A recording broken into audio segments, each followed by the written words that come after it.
Hey, what's going on? This is Joe and Leah, Colby and Elliot. Let's head wherever and let's go buy a new truck.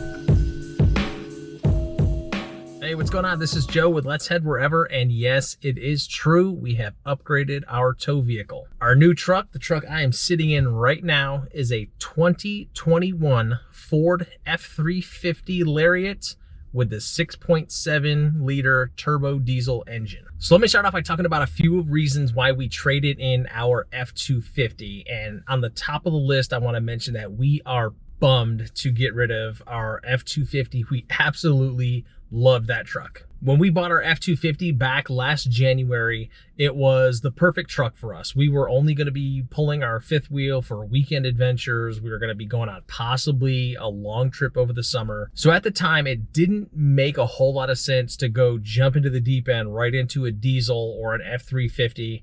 For what we were going to be using it for, the 250 gasser was perfect. Now that we've been full-time for a couple months though, things have changed a little bit. Our needs have changed, and the gas F250 was no longer the perfect truck for us. In a bit, I'll go into why the 350 diesel made more sense than the 250 gas. There's a little bit more to why we traded in our 250 though. First off, the dealer that we were working with here in Phoenix gave us a heck of a deal, not only on the truck, but also on our trade-in. And just to go back even further, we started looking for an F350 when we were in Austin, Texas. So we're talking, this is probably like 4 or more weeks ago. And the market right now for Ford Super Duties is out of control. There are none to be found. I would no sooner search the Ford inventory list, I'd call the dealer, and the dealer would be like, hey, sorry, there's a deposit on that truck already. Okay, what about this one? That one's got a deposit on it too. Okay, what about this one? We literally went through, I think we worked with total about 10 dealerships from Austin, San Antonio, El Paso, Tucson, Phoenix, Vegas. We looked at a ton of different Ford dealerships, and we finally found the truck for us here in Phoenix. So because the demand is so high right now for Ford Super Duties, they're not knocking a whole lot off of MSRP like they otherwise would. I think the most that we found outside of the deal that we got was like 1,000 off of MSRP, but most of them were at full retail because the demand was so high right now. So here in Phoenix, we were able to find a dealer to work with. They gave us just under 3,000 off MSRP, which I thought was already awesome. But it turned out that Leah and I had a $2,000 credit in the Ford system.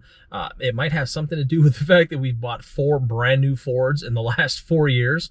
So total, we got around 5,000 off MSRP. And then talking about our trade-in, our 2019 F250, which still had relatively low miles. It had under 15,000 miles and it was in incredible shape. They ended up giving us just a stupid number for our trade-in that I was not expecting. So I was like, okay, you twisted my arm enough. I guess I'll trade my truck in. So it was just a perfect storm of opportunity and need. It was the right time to trade our 250 gasser for a 350 diesel. So I just want to be clear about that need word that I just mentioned. We do not need an F350 diesel to pull our fifth wheel. Our Reflection 31MB, it's less than 12,000 pounds. With our 250, we had plenty of tow capacity. We had plenty of payload capacity. It pulled fine on the flat.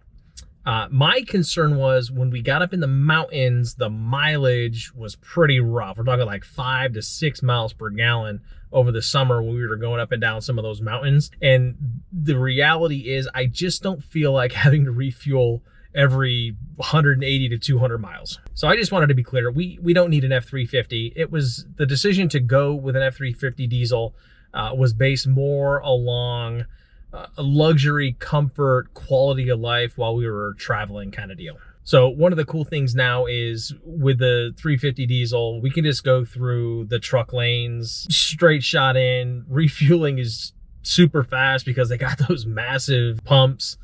So it's just going to make refueling a whole lot more convenient and a whole lot less stressful.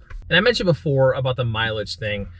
With our 250 gasser, when I was towing on like flat kind of normal terrain, I would get anywhere between like 8, sometimes 9 miles per gallon, which again isn't the end of the world.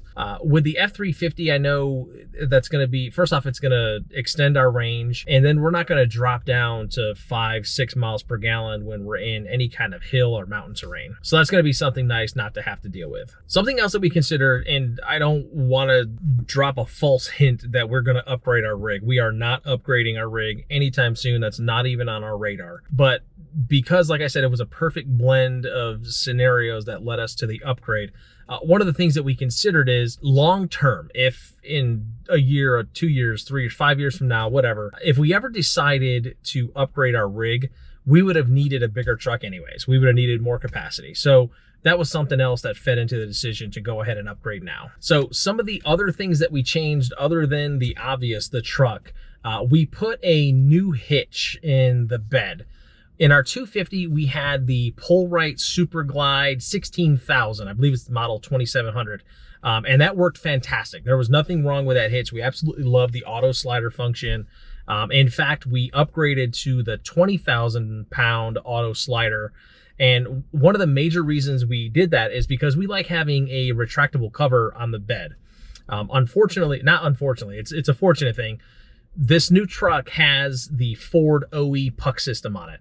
The 250 did not. We had that installed aftermarket at Lazy Days. Unfortunately, with the 16,000 pound hitch that we had in our 250, to put the rail system in, that's kind of like the adapter that goes into the Ford puck system, was gonna put the hitch higher than the bed cover would go. So we would have not been able to utilize a bed cover. So now that we have the Pull-Right hitch that's for the Ford OE puck system, that hitch is gonna stay lower by an inch or two, so we can use that retractable cover. And again, the reason why we put a 20,000 pound hitch instead of the 16,000 that we had before, we were just thinking ahead again. If we decided to upgrade anytime, we would have needed a new hitch anyway. So we figured if one of the factors into upgrading the truck was going to be that we may upgrade one day down the road, we should probably have that same mentality with our hitch upgrade as well. So instead of putting another 16,000 pound hitch in here, we just went for the 20,000. So I mentioned our bed cover just now, and we had a roll-in lock cover on our F250. And after the install, really liked the functionality of the roll-in lock. But over time, and we only had it for a year, over time, the quality of it started to deteriorate a little bit. Plastic pieces were snapping off. If I went over rough terrain, any kind of bumps, the back cover would open, you know, by like 12 inches or whatever. Stuff like when I twisted the knob to release the cover where it's supposed to just kind of, you know, open up on its own, it got to the point where I would have to like two-hand like shove the cover to like get it to open. So again, for the money that we spent on that roll-in lock cover, I was not satisfied with the quality. So we actually put a different bed cover on the 350. We went with a Line-X retractable bed cover, which we've only had it for a short amount of time, but so far it seems pretty sturdy. So hopefully that holds up a little better in the long run. And something else that we had to do in true Floridian fashion, and especially we're in the Southwest right now where it's starting to get a little warm, is we had the windows tinted. They had the factory privacy glass in the back windows and on the moonroof, but I went ahead and put something a little darker on the front windows to get those tinted, and put the same around the back just to kind of darken those up a little bit. Again, driving through the summer, I need tinted windows because like I don't want to end up with like reptile arm on one side because the sun is just like blasting me all day driving on the highway. So tinted windows, honestly, I see that as like a safety thing, especially coming from Florida. If you live in a hot climate, having window tint is literally something that improves not only your quality of life, but I truly feel that it's a safety thing. So that's our big reveal in this video. We have upgraded to a 2021 Ford F350 Lariat with the 6.7 liter turbo diesel engine. Thank you so much for watching. If you have any questions, please put them in the comments below. We'd love to hear from you guys. Don't forget to thumbs up the video if you enjoyed. And don't forget to hit that subscribe button if you want to follow with our full-time RV living adventures. We have many, many more coming up. We will see you guys next time.